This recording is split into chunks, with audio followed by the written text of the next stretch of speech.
Admiral Sarah Chen stood on the bridge of the exploration ship Prometheus, watching the stars through the main screen. 3 months of deep space surveys were finally over. She was ready to go home to Earth, but first they had to check on the outer colonies. New Geneva and Kepler Prime were expecting supply runs, and Chen never liked to disappoint colonists. "Admiral, we're coming up on New Geneva," reported Lieutenant Torres from the navigation station. "Should be seeing their beacon signals any moment now." Chen nodded and waited.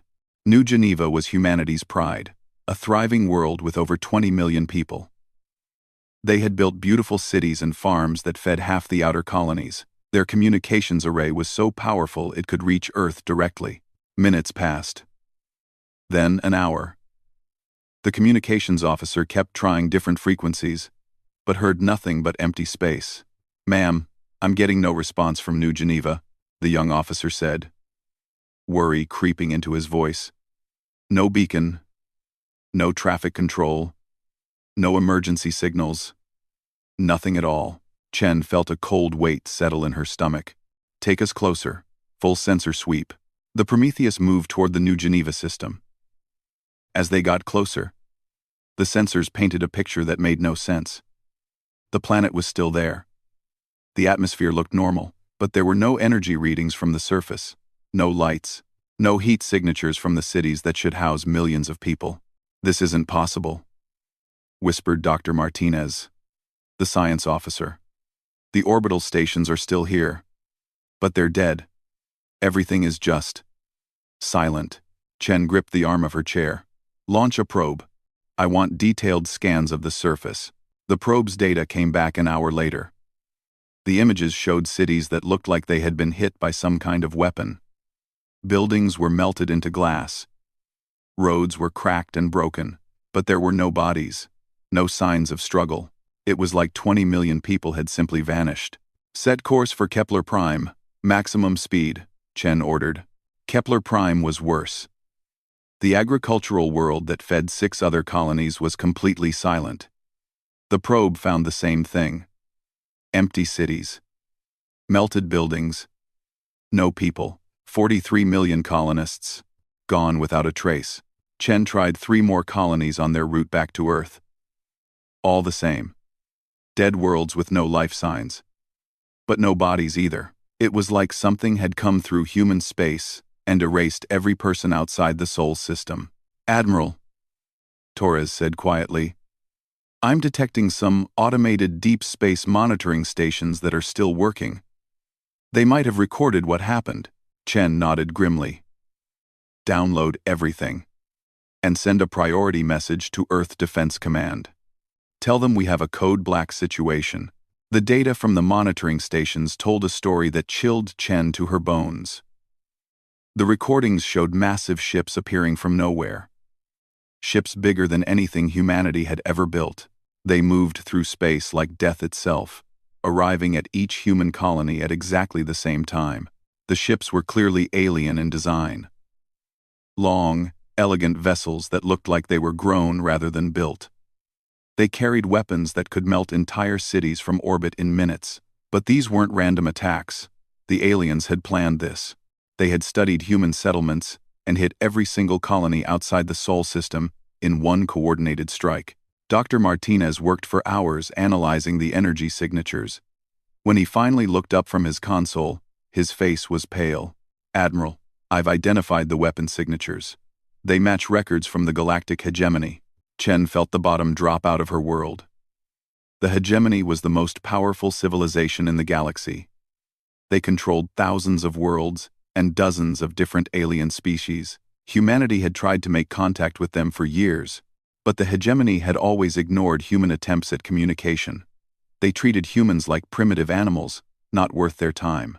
"Why?" Chen asked. "Why would they do this?"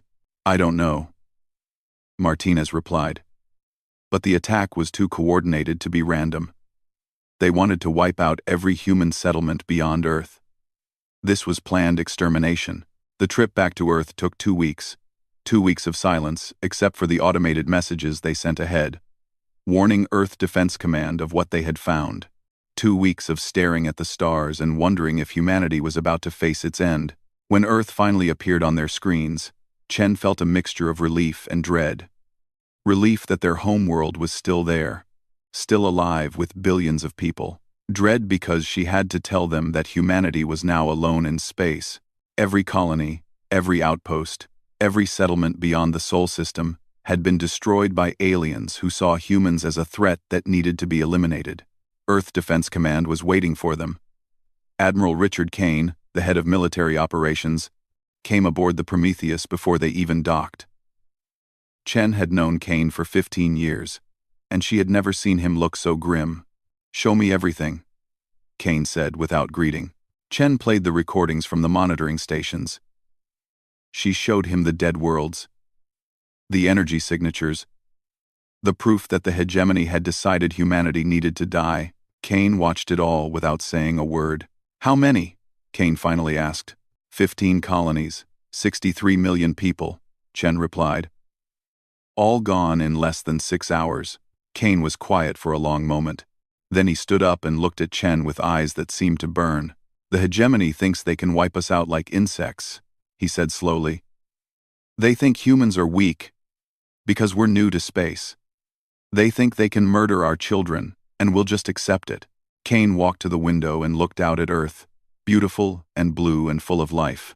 "They're about to learn how wrong they are," he said. "Earth Defense Command has been preparing for something like this for decades. We hoped we'd never need it. We thought we could explore the galaxy in peace." He turned back to Chen, and she saw something in his face that made her step back. It was the look of a predator that had just decided to hunt. "Send word to all Earth governments. Full mobilization. We're going to show these aliens what happens when they murder human children. We're going to make them regret the day they decided humanity should die." The Prometheus docked at Earth Defense Headquarters, and Chen watched as her reports spread through the command structure like wildfire. Within hours, every government on Earth was calling emergency sessions. Within days, the largest military buildup in human history had begun. The aliens had wanted to end humanity's expansion into space. Instead, they had just given humanity a reason to bring war to the stars. General Marcus Kane stood in the deepest military bunker on Earth, 3 miles beneath the Rocky Mountains. The room around him buzzed with activity as officers from every nation worked together in ways that would have been impossible just weeks ago. The alien attack had done something that centuries of human diplomacy had failed to achieve. It had united Earth under a single purpose. "General, the Chinese have released their entire strategic reserve," reported Colonel Williams. "The Russians are opening their classified weapons programs. Even the small nations are contributing everything they have." Kane nodded as he studied the massive display screen showing Earth's military assets. Numbers that had been carefully hidden for decades were now being shared freely. Every government had been preparing for the possibility of space war, though none had expected it to come so soon or so brutally. "What's the total?" Kane asked. "Enough to build the largest fleet in human history, sir. The question is whether we'll have time to use it." That was the problem. Long-range sensors had detected alien ships at the edge of the solar system. They weren't attacking yet, just watching and waiting. Intelligence suggested the hegemony was planning a follow-up strike to finish what they had started. Kane pulled up another screen showing Project Prometheus, not the exploration ship, but the weapons program that bore the same name. For 30 years, Earth's best scientists had been developing weapons that could fight a war among the stars. Weapons that were so terrible that most governments had refused to build them, even for defense. "Sir," came a voice from behind him. Dr. Elizabeth Harper, the head of the Prometheus weapons program, approached with a tablet in her hands. "The War Council has approved all restricted projects. Every single one." Kane took the tablet and scrolled through the list. Planet killers. Star destroyers. Weapons that could crack moons and boil away atmospheres. Technology that humanity had the knowledge to build but had never dared to create. "How long?" Kane asked. 18 months for the full fleet," Harper replied. "But we can have the first wave ready in 6 months, if we push production to maximum." "Push it," Kane ordered. "And Dr. Harper, don't hold anything back. No ethical limitations. No concerns about galactic law. The aliens didn't follow any rules when they murdered our children." Harper nodded grimly. Understood, sir. We'll give you weapons that will make the hegemony regret they ever heard of humanity. Across Earth, the greatest mobilization in human history began. Factories that had built cars and computers were converted to produce starship hulls and weapon systems. Underground facilities that had been empty for decades were opened and expanded. Scientists who had spent their careers on peaceful research were suddenly designing instruments of war. The unity was remarkable. Nations that had been enemies for generations were sharing their most secret technologies. Old grudges were forgotten in the face of an enemy that wanted to wipe out the entire human race. Every person on Earth understood that this was not about politics or territory. This was about survival. Kane spent his days moving between different facilities, watching as humanity's war machine came to life. In the orbital shipyards, massive vessels took shape that looked nothing like the exploration ships humans had built before. These were warships, designed for one purpose: killing aliens. The new ships were ugly and brutal-looking. They had no smooth curves or elegant lines. Every surface was covered with weapons, armor, or engine exhausts. They looked like what they were: instruments of death built by a species that had learned war through thousands of years of fighting each other. But the most important discovery came from the wreckage Admiral Chen had brought back. Human scientists had managed to reverse-engineer the alien quantum drive technology. It was the breakthrough that would change everything. With these drives, we can reach any hegemony world in weeks instead of centuries, Dr. Harper explained to the War Council. We're not limited to defending Earth anymore. We can take the fight to them. Kane smiled for the first time since the colonies had been destroyed. How many worlds does the hegemony control? Intelligence estimates around 10,000 inhabited worlds, with several hundred major military bases, an aide reported. Then we'll need a lot of ships, Kane said simply. As the months passed, Earth's new fleet began to take shape. The ships were given names that reflected their purpose: vengeance, retribution, fury, wrath. Each vessel carried enough firepower to level a continent, and they were designed to work together in groups that could destroy entire star systems. The crews training to fly these ships were different too. These weren't explorers or scientists. These were soldiers who had volunteered to carry humanity's anger to the stars. Many of them had lost family on the colonies. All of them understood that they might not come home. Kane watched the first batch of completed warships launch from Earth orbit and felt a cold satisfaction. The aliens had made a fatal mistake. They had assumed that humans were weak because they were new to space. They had seen humanity's peaceful exploration ships and decided that Earth's people would be easy to eliminate. But humans had been fighting wars for their entire history. They had perfected the art of killing over thousands of years of conflict. The only reason they had been peaceful in space was because there had been nothing worth fighting for. Now there was. Sir, Colonel Williams reported, our deep space monitors have detected a large hegemony fleet forming at the edge of their territory. Intelligence estimates suggest it's an invasion force. Kane studied the display. The alien fleet was massive. Hundreds of ships that were probably coming to finish the job they had started. The hegemony clearly expected to find a broken, defenseless Earth when they arrived. When will they reach Earth? Kane asked. Approximately 18 months, sir. Perfect timing. Kane looked at the production schedules on his screen. In 18 months, Earth's new fleet would be ready. The aliens would arrive expecting to destroy a helpless world. And instead, they would find the largest concentration of warships in human history waiting for them. But Kane had no intention of fighting a defensive battle. That would only invite more attacks later.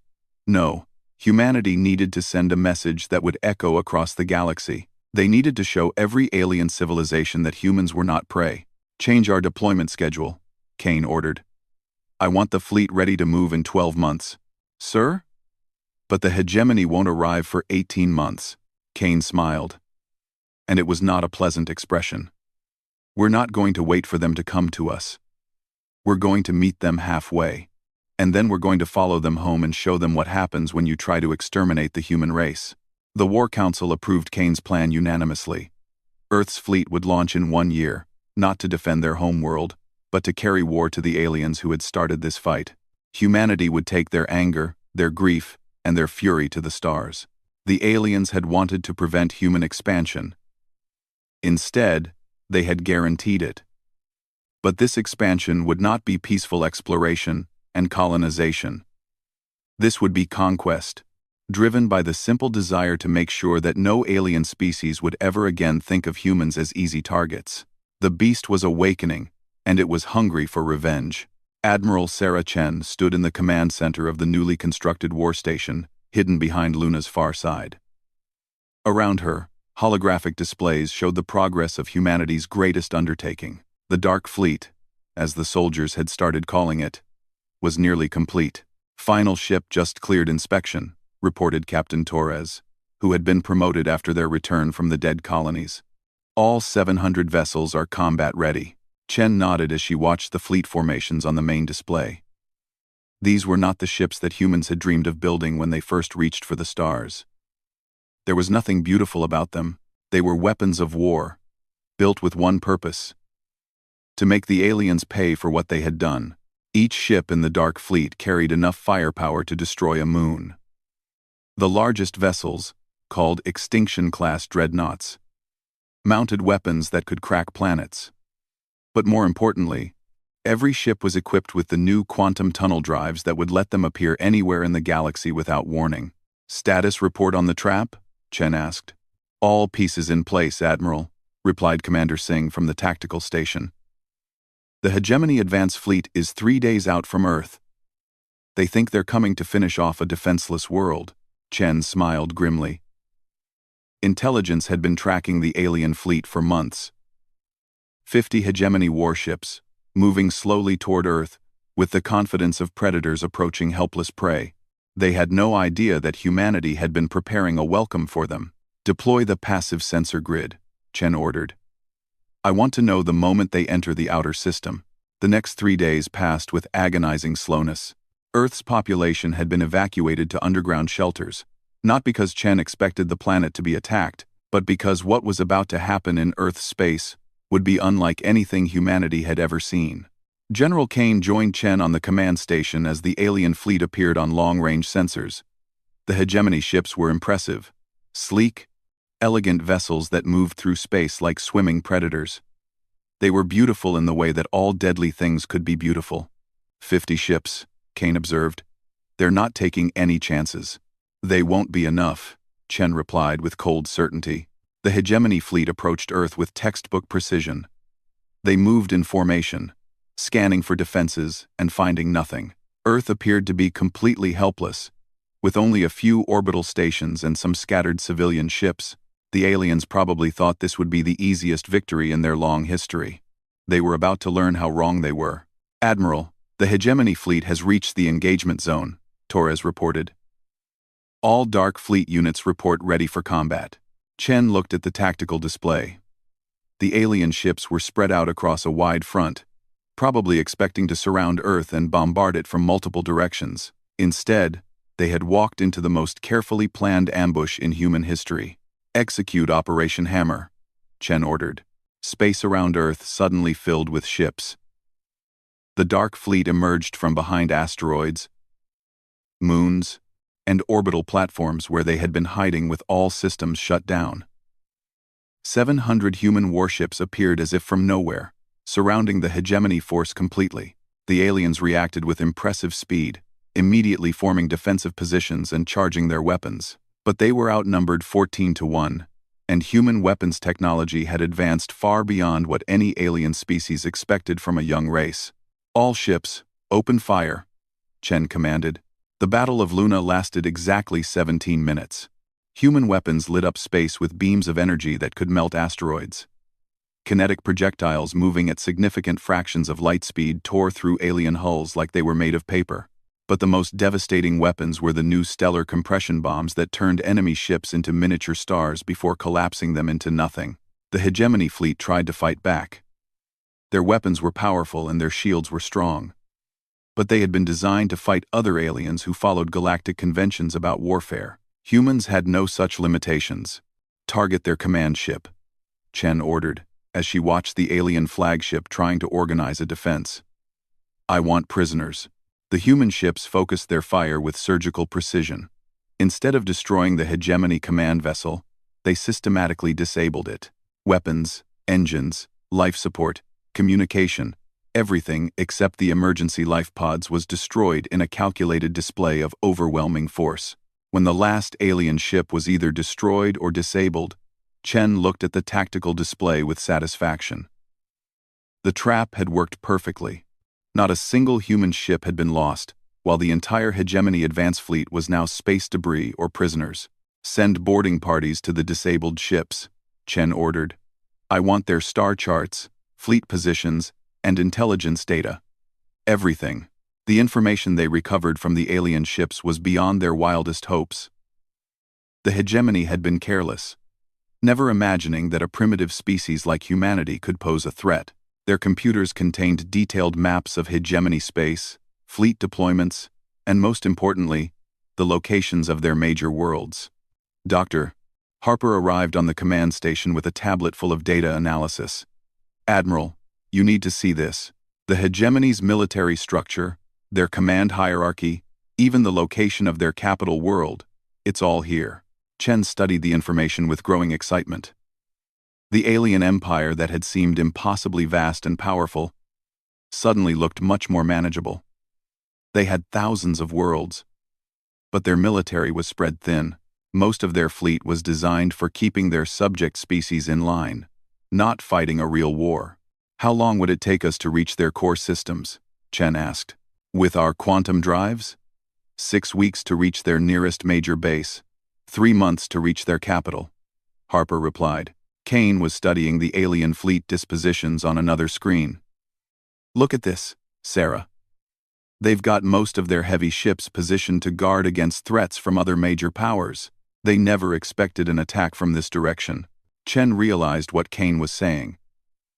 The hegemony had made their empire strong by positioning their forces to defend against known enemies.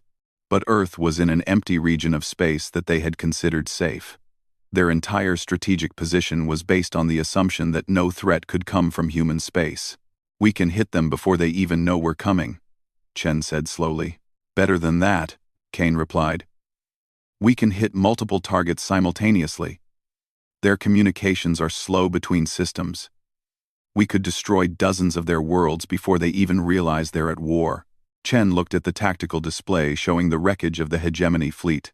These aliens had come to Earth expecting to exterminate humanity as easily as stepping on insects. Instead, they had given humans the keys to their entire empire. "Prep the Dark Fleet for deep space deployment," Chen ordered. "We're taking this fight to them." "All of it, Admiral?" Torres asked. "All of it. Every ship, every weapon, every soldier who volunteered to carry humanity's anger to the stars."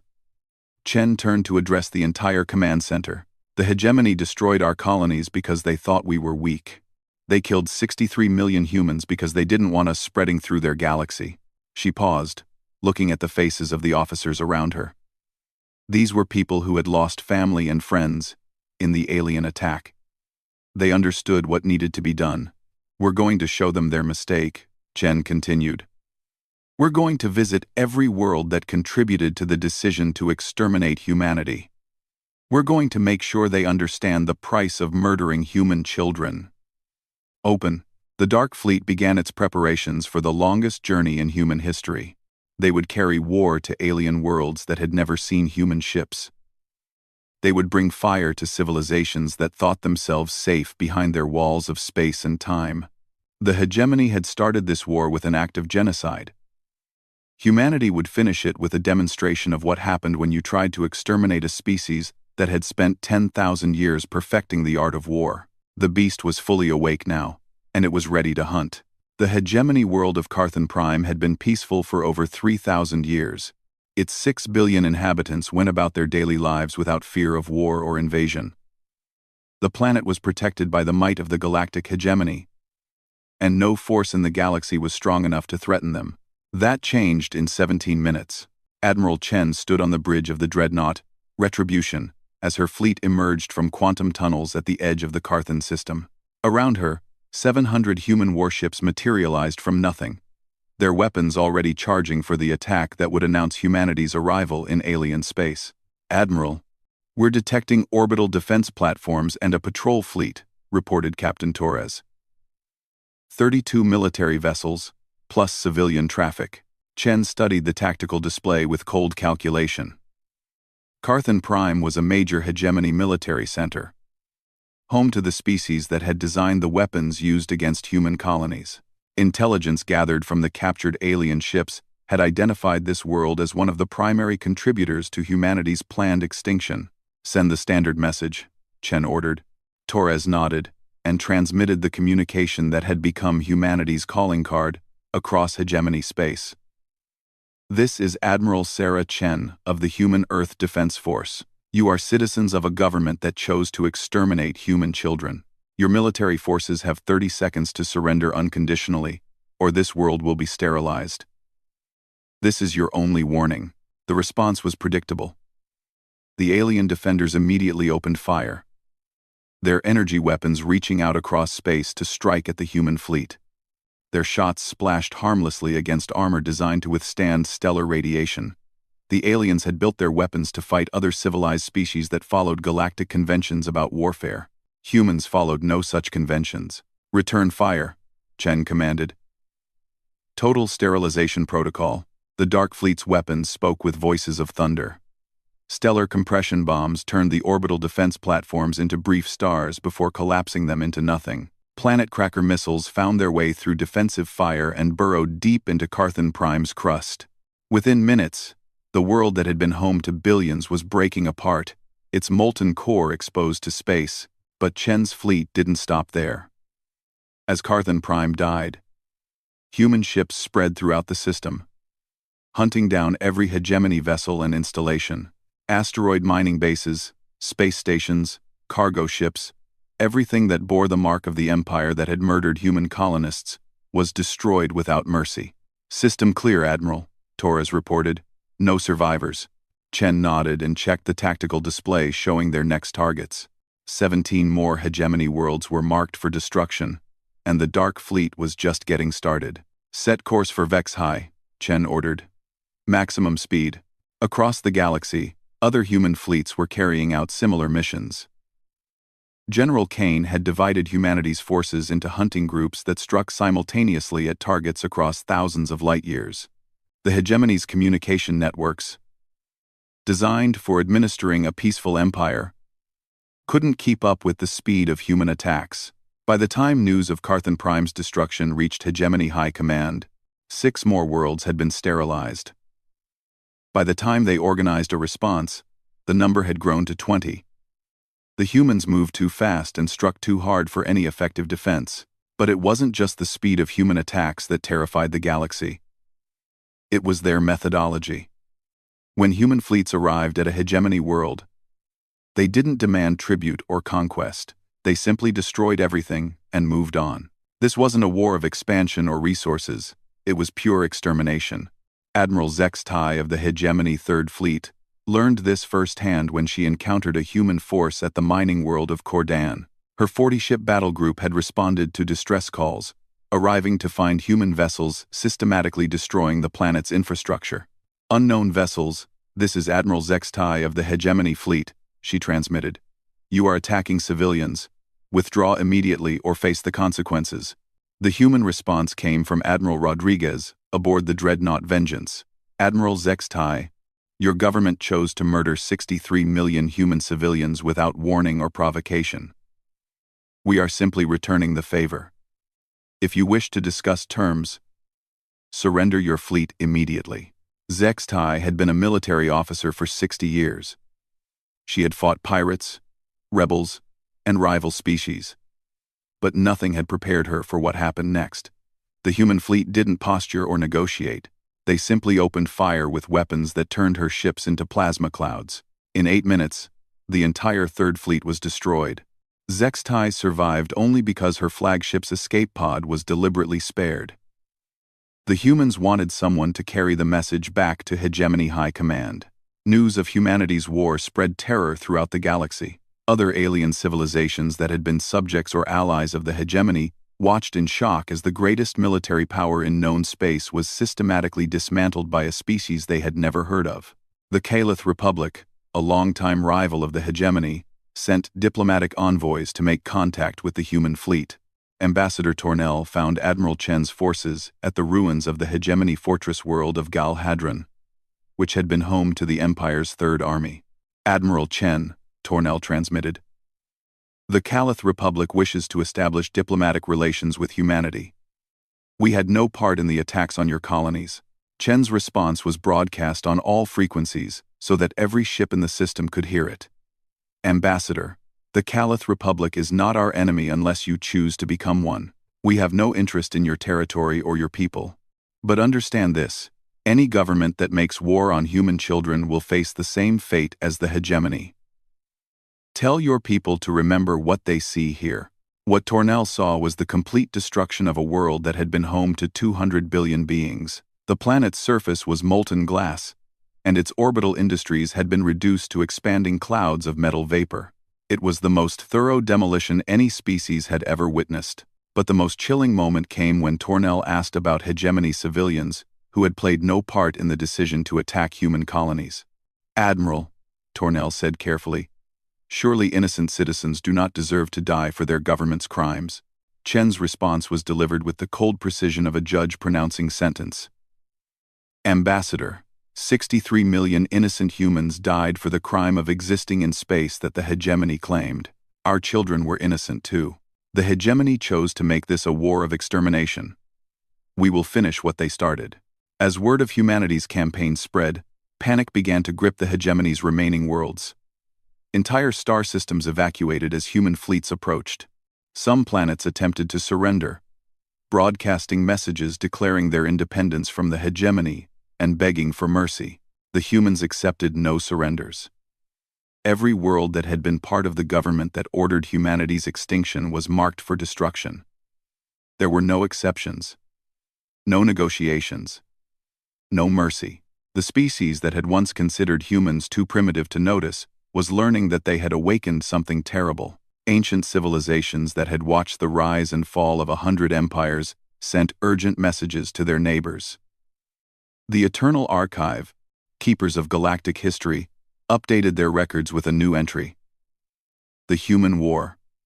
When a young species taught the galaxy that genocide was a two-way sword, General Kane monitored the campaign from his command center on Earth, watching as red markers on the galactic map turned to green. Each marker represented a world that would never again contribute to the decision to exterminate human children.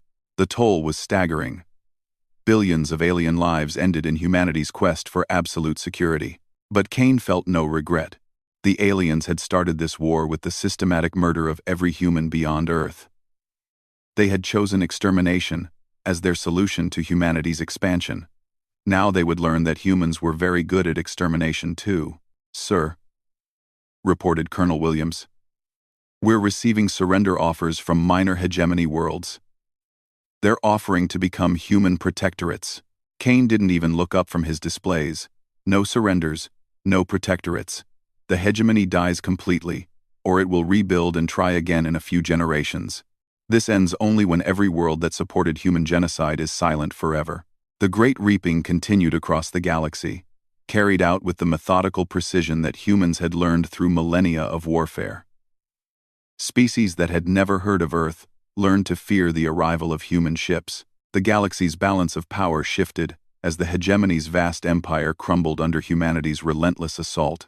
And still, the Dark Fleet moved on, carrying its message of absolute retribution to every world that had chosen to make war on human children. The hegemony capital world of Throne Prime had never been attacked in its 5,000-year history. Protected by the most powerful defense grid in the galaxy and surrounded by the Empire's greatest fleet, it was considered absolutely invincible. The world where the High Council ruled over 10,000 planets had become a symbol of eternal alien dominance. Admiral Sarah Chen studied the massive fortress world through the sensors of her flagship as the entire Dark Fleet emerged from quantum tunnels throughout the throne system. 700 human warships materialized as one, their weapons charged and ready for the final battle of humanity's war of extermination. Admiral, we're detecting over 10,000 hegemony vessels, reported Captain Torres with barely controlled awe. They've pulled ships from across the galaxy. Chen nodded as she watched the tactical displays. The aliens had gathered everything they had left for this last stand. Massive dreadnoughts that could shatter moons floated alongside fortress stations that mounted weapons capable of destroying entire fleets. The orbital defenses around Throne Prime were more powerful than some star systems' entire militaries. "It won't be enough," Chen said with the cold certainty of someone who had spent 2 years watching alien empires crumble. "Signal General Kane. Tell him we've arrived." On Earth, General Kane stood before the assembled leaders of humanity, watching the battle displays in the deepest bunker on the planet. 2 years of systematic warfare had brought them to this moment. The chance to end the hegemony forever and ensure that no alien species would ever again consider human extinction. "Generals, the final phase begins now," Kane announced. "Today we finish what the aliens started when they murdered our children." Back in the throne system, the largest space battle in galactic history was about to begin. The hegemony fleet moved forward in massive formations, their weapons lighting up space with energy beams that could melt continents. But human technology had advanced even during their campaign of destruction. The Dark Fleet's ships now mounted armor that could withstand stellar radiation and weapons that had been perfected through 2 years of constant warfare. "All ships, engage at will," Chen commanded. Space erupted in violence beyond imagination. Human stellar compression bombs turned alien dreadnoughts into brief new stars. Planet cracker missiles burrowed through defensive shields to detonate inside enemy hulls. But the most devastating weapon was something the humans had perfected during their campaign: the cascade bomb that could destabilize entire star systems. The hegemony fought with desperate courage, knowing that defeat meant the end of their civilization. Their ancient weapons, designed to maintain order across thousands of worlds, struck back with terrible power. Human ships died in fusion fires and gravitational distortions, as alien technology that was old when Earth's sun was young showed its true capabilities. But for every human ship destroyed, 10 hegemony vessels died in return. The aliens had built their fleet to intimidate subject species and fight conventional wars. Humans had built their ships for one purpose: killing aliens as efficiently as possible. Admiral Chen watched as the battle raged around Throne Prime's orbital defenses. The fortress stations that protected the capital world mounted weapons that could crack planets. But human tactics had evolved far beyond anything the aliens could comprehend. Where the hegemony expected frontal assault, they found precision strikes that disabled critical systems. Where they planned for siege warfare, they faced weapons that simply ignored their defenses. "Admiral, we've broken through their outer perimeter," Torres reported. "The orbital defense grid is failing." Chen studied the displays showing the dying alien fleet. But victory in battle was not enough. Humanity needed to send a message that would echo across the galaxy for millennia. They needed to demonstrate the price of attempting human genocide in terms that every species would understand. "Deploy the stellar manipulator," Chen ordered.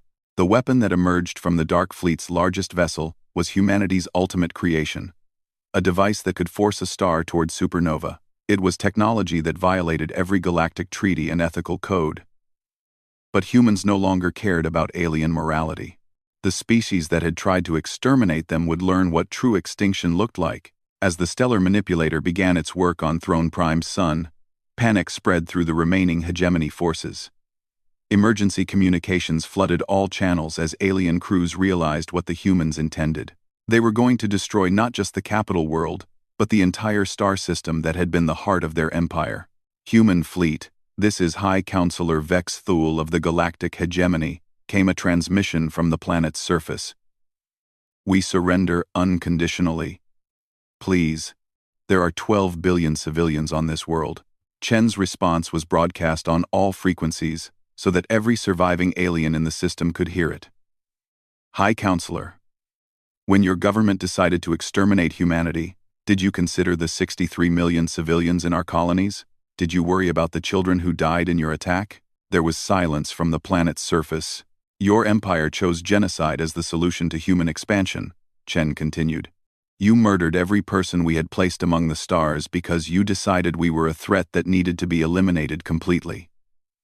Now you will experience the same medicine you prescribed for us." "No, but surely some mercy," Vex Thole began. "There was no mercy for human children. Chen interrupted. Your species will learn the price of attempting genocide. Others will learn from your example. The stellar manipulator continued its work, and Throne Prime's sun began to show the first signs of instability. Massive solar flares erupted from its surface as humanity's weapon forced changes that would culminate in supernova within hours. The hegemony's last fleet began to flee, abandoning their capital world to save themselves. But Chen had no intention of letting them escape. The Dark Fleet's ships spread throughout the system, hunting down every vessel that tried to run. This would not be a partial victory that allowed the hegemony to rebuild. This would be complete extinction. As Throne Prime's star grew increasingly unstable, emergency evacuations began on the planet's surface, but there was nowhere to run. The human fleet surrounded the system completely, turning it into a trap from which nothing could escape. Admiral, Torres said quietly, we're receiving personal messages from the planet, families saying goodbye to each other. Chen felt a moment of something that might have been regret. Then she thought of the human colonies. Of the 63 million people who had died without warning or mercy, the aliens had chosen this path when they decided that human children should die. No responses, she ordered. They made their choice when they voted for our extinction. The final act came 6 hours later, when Throne Prime's sun reached the point of no return. The stellar manipulator had done its work, forcing the ancient star into a cascade failure that would consume everything in the system. As the supernova began, Chen ordered her fleet to withdraw to a safe distance. The death of Throne Prime lit up the galaxy like a new star, visible from thousands of light-years away. The capital world of the hegemony, home to the empire that had ruled over 10,000 planets, was consumed in nuclear fire, along with every person who had voted for human genocide. But humanity's message was not complete. As the supernova's light began to spread across the galaxy, Chen transmitted, on all known frequencies, citizens of the galaxy. This is Admiral Sarah Chen of the Human Earth Defense Force. The galactic hegemony has been eliminated for the crime of attempting to exterminate the human species. Let this serve as a lesson to all civilizations. We sought only to exist among the stars. When that right was denied through genocide, we responded with extinction. She paused, looking at the expanding fireball that had once been the heart of the galaxy's greatest empire. We are not your enemies unless you make us so. We have no interest in conquest or domination. But if any civilization again chooses to make war upon human children, remember this. We are very good at war, and we will ensure you regret that choice with your last breath. The message was received by thousands of alien civilizations across the galaxy. Species that had never heard of humans suddenly understood that a new power had risen among the stars. One that asked only to be left alone, but would respond to aggression with total annihilation. In the months that followed, the galaxy slowly adjusted to its new reality. The vast hegemony empire was gone. Its worlds either destroyed or abandoned. New governments rose from the ashes, but all of them shared one common understanding. Humans were not to be threatened or challenged. Trade delegations from across the galaxy began arriving in the Sol system, bearing gifts and offers of friendship. Former subject species of the hegemony sent grateful messages, thanking humanity for freeing them from their oppressors. Ancient civilizations that had remained neutral during the war sent careful diplomatic overtures, seeking to establish peaceful relations. Admiral Chen, now promoted to Supreme Commander of Human Space Forces, met with these delegations with professional courtesy but no warmth. Humanity would trade with aliens, she explained, and would not interfere with their internal affairs. But any species that attempted aggression against human space would face immediate and total destruction.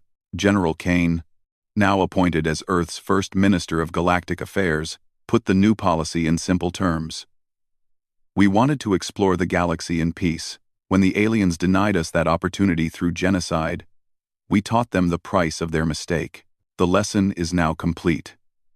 Any species that chooses to test us will receive the same education. Years later, when alien historians wrote about the human war, they called it the shortest and most decisive conflict in galactic history. 2 years of systematic destruction had eliminated the greatest empire ever known, and established humanity as the galaxy's apex predator. But humans preferred a different name for what had happened. They called it justice for 63 million murdered children, delivered with the precision and determination that had made their species masters of war across 10,000 years of human history. The stars now belonged to those wise enough to let humans exist in peace among them. And in the expanding light of Throne Prime supernova, the galaxy learned to fear the species that asked only for the right to survive, but would ensure that right with weapons that could kill suns.